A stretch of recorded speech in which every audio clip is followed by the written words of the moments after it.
Portanto, nós vivemos um período de pós-guerra, digamos assim, também em parte do século XX, mas sobretudo pós-guerra, muito marcado pelo domínio da política europeia e das políticas nos diferentes países em duas grandes famílias, que se alternavam nos governos, que de alguma forma construíram a União Europeia, construíram aquilo que são os Estados modernos e que são basicamente aquilo que são, digamos, os cristãos-democratas, conservadores, portanto, uma família abrangente, que foi, por exemplo, determinante na construção europeia.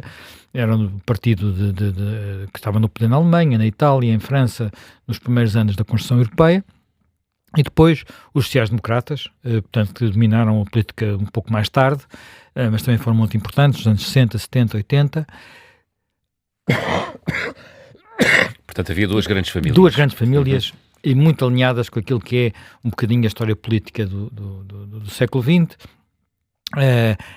e o peso que nessa história política tem o facto de ter havido um período da primeira metade muito marcado por uma deriva mais à esquerda, polarizada pelos comunistas e pela União Soviética, e depois derivas nacionalistas à direita. Mas, dito isto, nós entramos numa fase que foi tendo evoluções diferentes, país a país, com histórias muito nacionais, muito diferentes de país para país, em que começaram a surgir outras forças políticas que não encaixavam bem é algo que não encaixavam de todo neste padrão. Algumas delas surgiram, até surgiram também na esquerda. Por exemplo, aqui ao lado em Espanha tivemos uma situação em que, porventura, o primeiro movimento com muita força antissistema, claramente, e de elites contra povo, elites contra a casta, é uma força que surge à esquerda, é o Podemos, de Iglesias, Pablo Iglesias. Portanto, mas em muitos outros países europeus foram crescendo movimentos, uns com raízes diferentes, umas mais ideológicas, outras apenas mais orgânicas, quase todos eles com um componente muito nacional. Histórias diferenciadas. Os países a que demos sempre mais atenção foi França, onde isto sempre teve força, até por digamos, uma herança antiga, ligada à família Le Pen, o pai e depois a filha, e a uma tradição francesa de uma direita, digamos assim, uma direita mais dura, com componentes que também foram elas próprias variando ao longo do tempo. Houve uma altura, por exemplo, em que o pai Le Pen tinha a velha tradição antissemita de uma parte da direita francesa e, portanto, era anti-Israel, coisa que hoje em dia já não acontece com o partido que herdou as bandeiras da Frente Popular, o Rassemblement National, ou União Nacional. Ora bem, o caso italiano é diferente. Em Itália temos um sistema político que explodiu várias vezes, não foi só uma vez, foi mais que uma vez, e portanto, nesses espaços foram surgindo também histórias diferentes. Os dois partidos que habitualmente incluímos nesta área política, que aliás neste momento estão juntos no governo, é um partido que vem de um primeiro partido que era o partido de Salvini, que vem digamos, dos movimentos autonomistas e separatistas da região norte de Itália, mas com o próprio Salvini a ter uma história política bizarra, porque teve origens em que passou próximas do Partido Comunista Italiano. Portanto, tudo aquilo é um pouco confuso, e é uma figura que em muitos aspectos dos dois políticos italianos desta área política, ele e Giorgia Meloni, é aquele que mais próximo parece ser em termos de comportamento político, bandeiras, a forma de atuar, parece mais próximo de André Ventura. Já a história política de Giorgia Meloni é muito diferente. Ela vem digamos, de um partido. O fascismo italiano tem uma história muito que nós às vezes achamos que é uma determinada coisa, e não é exatamente isso, porque foram os próprios fascistas que afastaram Mussolini. É evidente que depois tudo isto é complicado, os movimentos prosseguiram, houve um afastamento, nunca desapareceram completamente, ao contrário do que aconteceu noutros países do sul da Europa, nunca desapareceram completamente, sempre tiveram representação, foram-se afastando dessas raízes, E quando Meloni, que é uma política relativamente jovem, chega à política, esse caminho já tinha sido feito em grande parte, e entram para o governo, começam a fazer parte dos governos italianos, sobretudo com Berlusconi, já há muitos anos. A própria Giorgia Meloni é Ministra da Juventude, ou Secretária de Estado, já não sei se é Ministra ou Secretária de Estado, nesse período, portanto há quase 20 anos, mesmo assim era um partido muito pequeno que tem uma explosão recente. E aqui estamos a falar de um partido com características que eu diria bastante diferentes do partido de Salvini, porque os Fratelli d'Italia, os Fratelli d'Italia são um partido que eu diria que com uma componente talvez mais ideológica e mais consistente do que muitos destes partidos. O que, aliás, é visível se nós lermos, e eu recomendo, enfim, o livro está pelo menos já disponível em francês e em inglês. A biografia de Meloni. Que é a autobiografia de Giorgia Meloni. Eu sou de Georgia, que é um livro que é muito interessante, porque revela uma personalidade em muitos aspectos muito diferente, por exemplo, do nosso André Ventura, ou mesmo de outros líderes políticos desta área. A história alemã também é completamente diferente. O partido que nós chamamos hoje Alternativa para a Alemanha, a AfD, é um partido que nasce nas elites, portanto, nas elites económicas e académicas que estavam contra o programa de auxílio e a forma como digamos, o caminho mais federal na Europa, e depois é capturado, depois tudo isto aqui é um bocado discutível, por forças que têm muito mais, com outras características, muito mais radicais, muito mais de direita e direita dura, e em alguns casos até com ligações, ou pelo menos com uma quase nostalgia no mínimo, em alguns dos seus líderes, que depois assim, é sempre polémica, às vezes são afastados, outras vezes ficam, sobretudo na Europa de Leste, ao regime hitleriano, e portanto com uma incapacidade de romper completamente por isso, mas não é uma coisa, não é uma derivada, não é uma reconstrução disso. E é um partido onde, ao contrário de quase todos os outros, não existe o mesmo, vamos chamar caudillismo, isto é, a mesma figura dominante. Os Le Pen em França, o Salvini em Itália, ou mesmo Meloni em Itália, esse mesmo caso do partido Meloni é diferente, mas aqui ao lado em Espanha, Santiago Abascal e o Vox, portanto, ou na Alemanha Geert Wilders, ou Orban na Hungria, aqui já tivemos várias lideranças e tivemos lideranças bicéfalas, e temos até uma coisa relativamente bizarra, que não é tão bizarra nestes partidos, que é termos na liderança, portanto, são partidos que à partida serão conservadores, com valores conservadores em termos até inclusivamente morais, mas que não pela primeira vez são liderados por figuras que nós não encaixaríamos diretamente naquilo que é o conservadorismo tradicional. Isto é, no caso da AfD, uma das co-líderes é uma senhora que até que é uma, digamos, uma banqueira de investimento, trabalha na banca de investimento, e é lésbica e adotou uma criança. E adotou uma criança, portanto, toda uma forma de estar diferente do que é daquilo que nós diríamos que seria a caricatura ou o protótipo. O protótipo. Do líder de um partido de direita. Mas radical. Quase todos estes partidos têm características todos eles têm vindo, ou quase todos eles cresceram muito e cresceram rapidamente. Há um ponto, não tem os pontos dos programas não são sempre iguais, não existe uma espécie de traves mestras ideológicas como existiam na social-democracia ou na democracia cristã.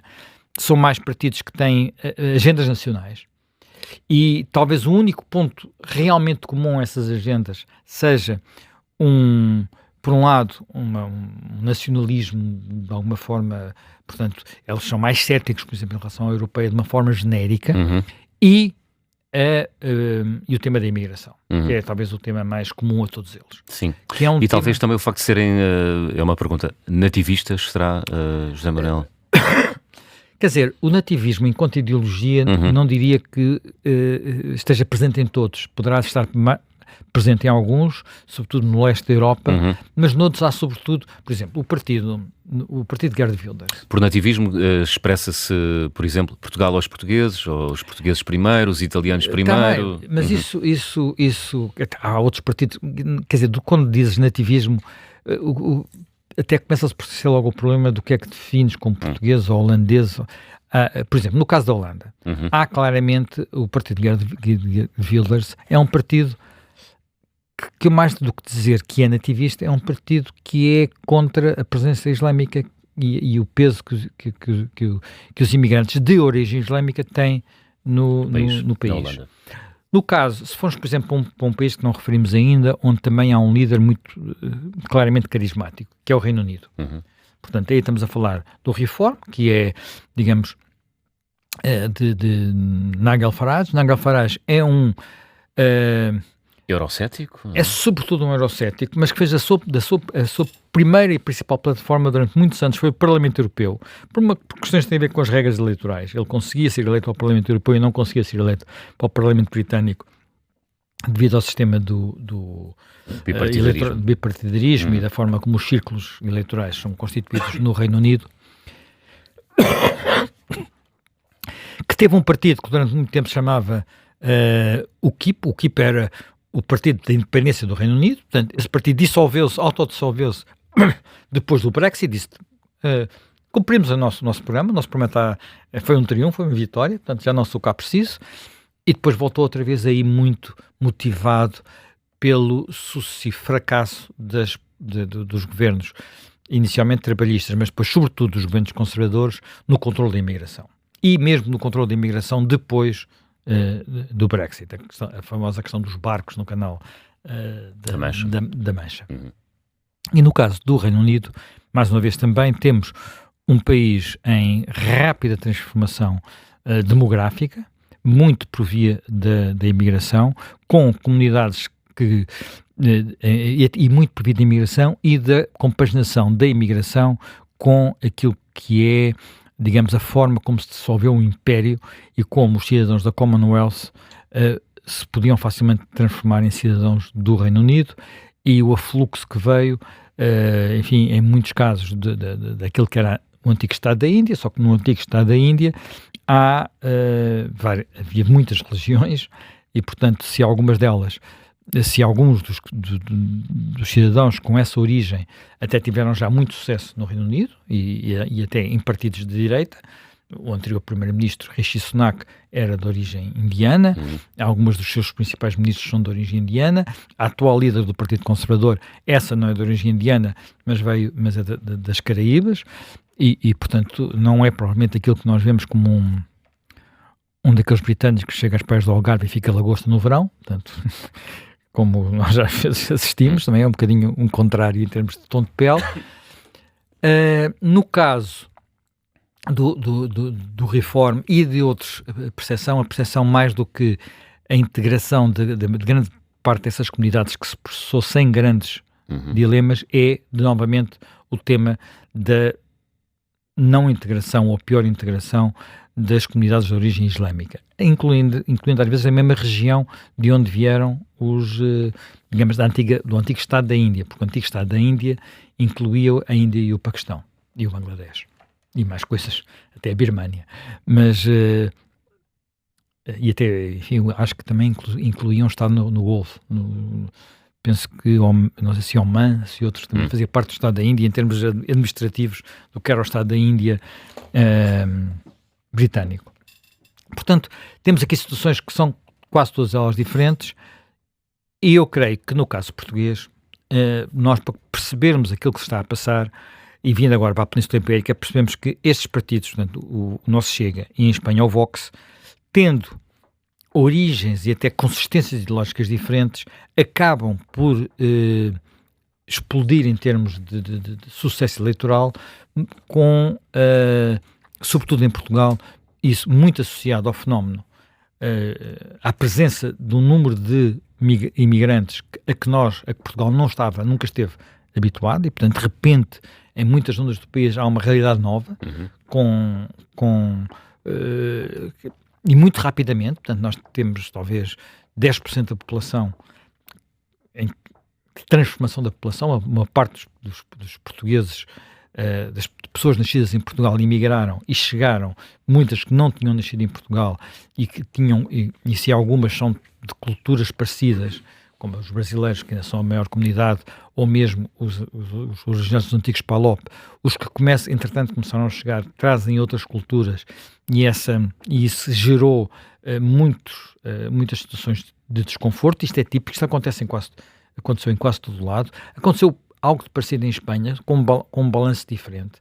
Aí são magrebinos que têm mais peso, e as primeiras zonas onde o Vox se implanta, e com sucesso, são nas zonas do sul de Espanha, onde a sua presença era maior, designadamente, por exemplo, em zonas de estufas e zonas de explorações agrícolas intensivas.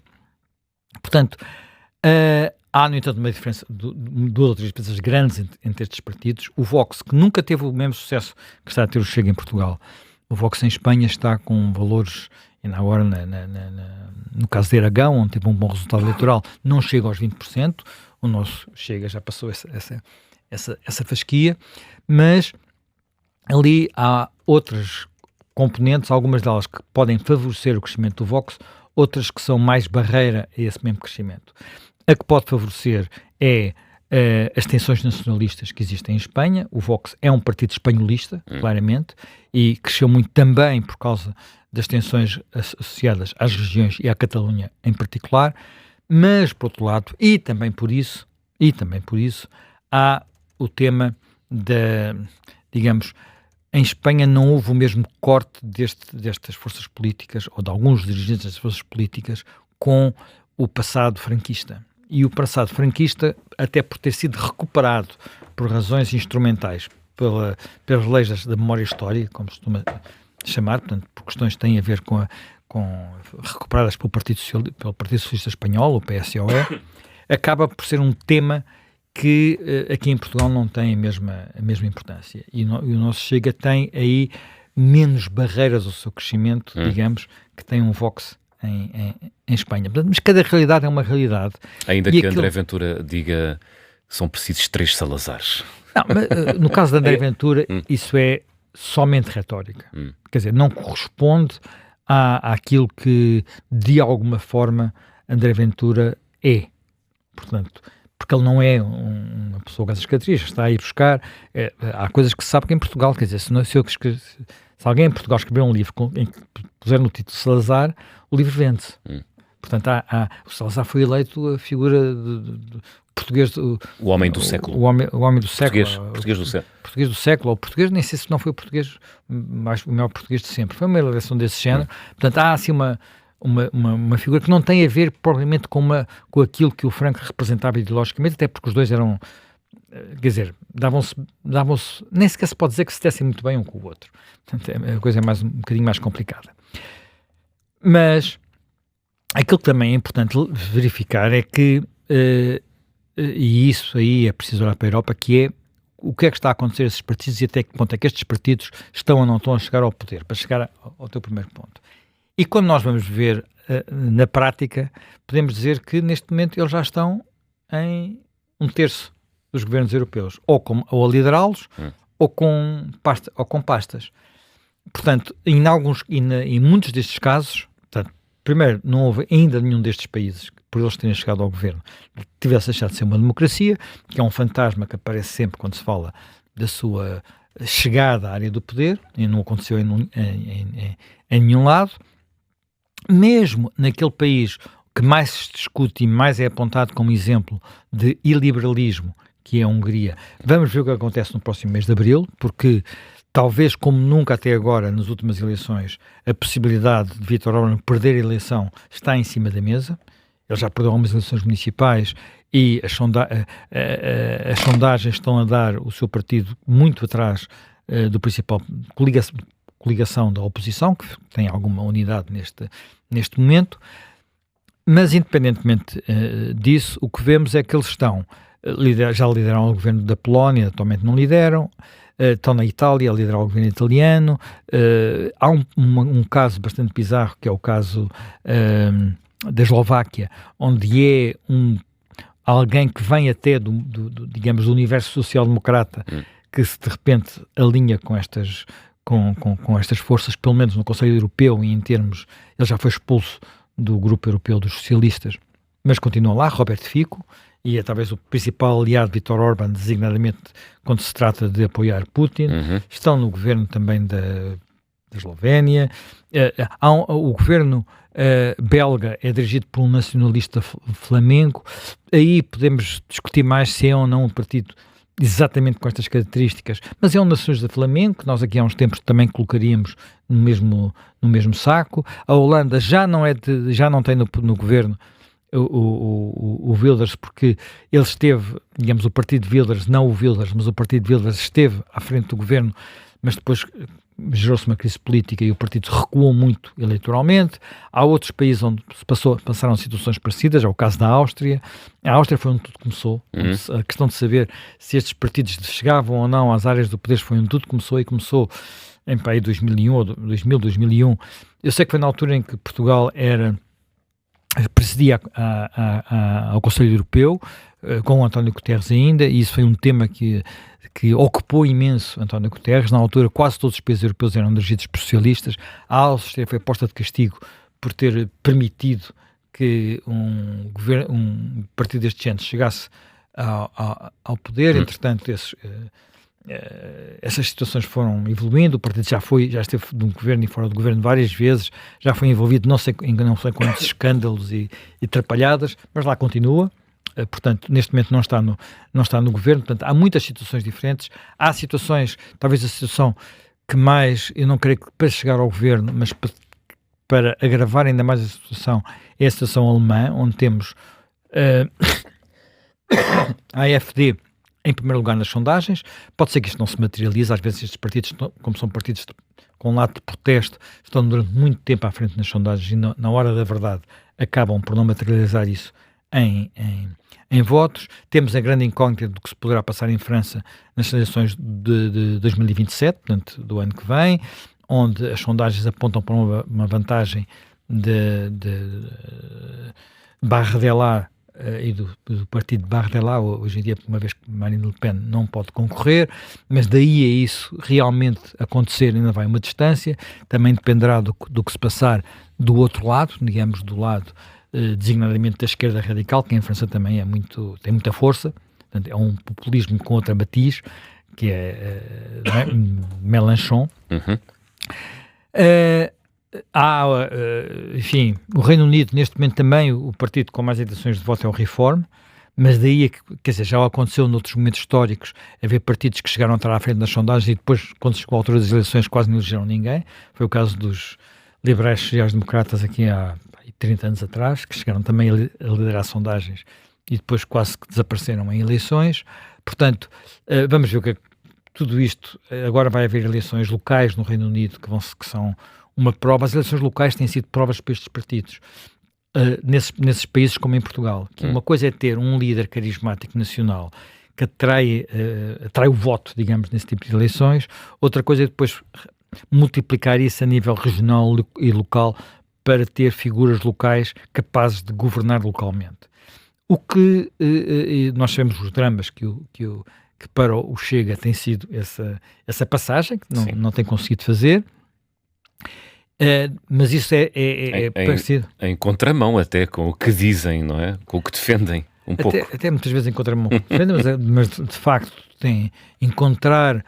O nosso Chega até tem essas características. O seu crescimento foi tão rápido, por comparação com outros partidos, que comparando mesmo com a maior parte destes partidos, não direi com todos, mas com a maior parte deles, o Chega tem uma falta de quadros de qualidade, com um mínimo de qualidade, minimamente apresentáveis, sem paralelo com a maior parte destes outros partidos. Quer dizer, aqui ao lado em Espanha, nós podemos até achar que, por exemplo, que o Vox ideologicamente é um partido que eu acho mais radical do que o Chega, mas o Vox está cheio, não diria que está cheio, mas tem muitas figuras, tem, entre as elites espanholas há gente do Vox. Aquilo criou ao princípio alguma...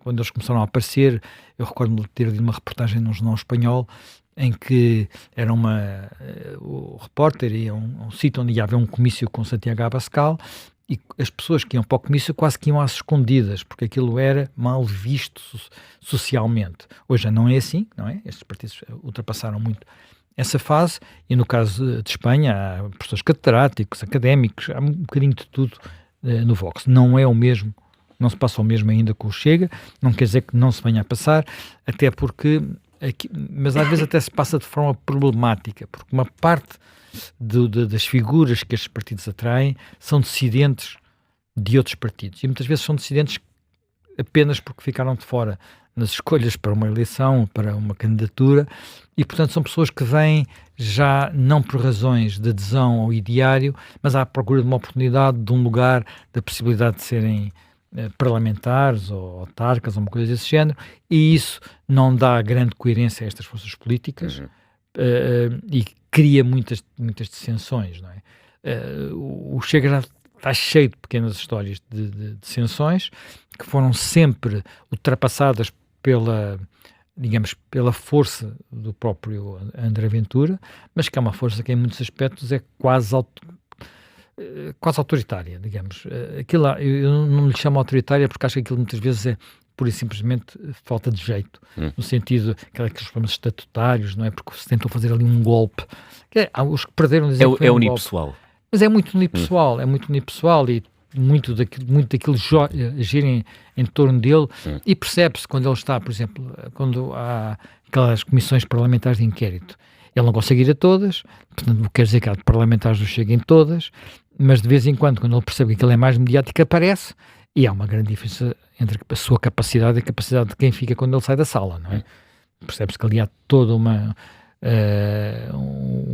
forma de evoluir diferente, e a própria forma como o Chega evoluiu em termos do seu programa, começou por ser uma coisa bastante liberal em termos económicos e depois se tornou em algo diferente, também é significativo. Nota final. Muitos destes partidos têm uma forte base popular. Portanto, não são praticamente nenhum deles a gente pode considerar que sejam partidos dos poderosos. São partidos muitas vezes de revolta contra os locais, digamos, aquilo que é visto como sendo hoje onde estão os poderosos. Os poderosos estão nas empresas, nas academias, nas elites políticas, mediáticas, económicas, e não estão habitualmente nestes partidos. Portanto, não estou a dizer que sejam obrigatoriamente partidos descamisados, mas têm um lado como isso. O que não é, até se nós encontrarmos paralelos históricos, não é completamente original, porque se nós formos ver, por exemplo, o que foi o peronismo na Argentina. O peronismo é um partido, em muitos aspectos, descamisados, que durante muito tempo nem se sabia se estava à esquerda ou se estava à direita. E que era um partido que depois construiu o seu poder político muito em cima do Estado a distribuir coisas. Portanto, o Estado a distribuir, chamavam-lhes, há quem chamasse isso Estado Social, há quem chame isso apenas Estado clientelar. Mas foi isso, e ainda hoje é um bocadinho isso. E são domínios onde muitos poucos destes partidos querem tocar, por causa precisamente da sua base, daquilo que é a sua base social. Isto não é igual em todos os países, mas há outro traço que parece de alguma forma comum. São, por causa da própria evolução das sociedades ocidentais e europeias, em que há uma certa incapacidade de oferecer saídas aos mais novos, são partidos que, por serem contra o que está, têm bases eleitorais, não direi sempre mais novas que os partidos que estão, digamos que os partidos tradicionais, mas onde muitas vezes vão buscar um voto jovem que durante muito tempo se pensou que era um voto que ia para outras áreas políticas. E agora, de repente, está a ser captado por este tipo de partidos. Evidente, mais uma vez, isto varia um bocadinho de país para país, mas em Portugal voltamos a ver isso com alguma capacidade de o fazer em André Ventura. Agora, a grande questão que está em saber é se em Portugal vai ou não acontecer aquilo que aconteceu em muitos destes países aqui à volta, que é até onde é que vai durar as chamadas linhas vermelhas, a incapacidade de trabalhar ou não trabalhar com partidos de gente, chamá-los ou não chamá-los para a área da governação, e disso ser feito, como foi quase sempre feito nos outros países europeus, por partidos que pertencem ao PPE. O PPE é o Partido Popular Europeu, é o partido europeu onde está o PSD e o CDS. E é por isso que partidos do PPE, em países europeus como a Suécia, como a Finlândia, como a Áustria, como outros países, como a própria Itália, foi com Berlusconi que esses partidos foram chamados para a área do poder em primeiro lugar. Portanto, até que ponto é que isso também vai acontecer com naturalidade?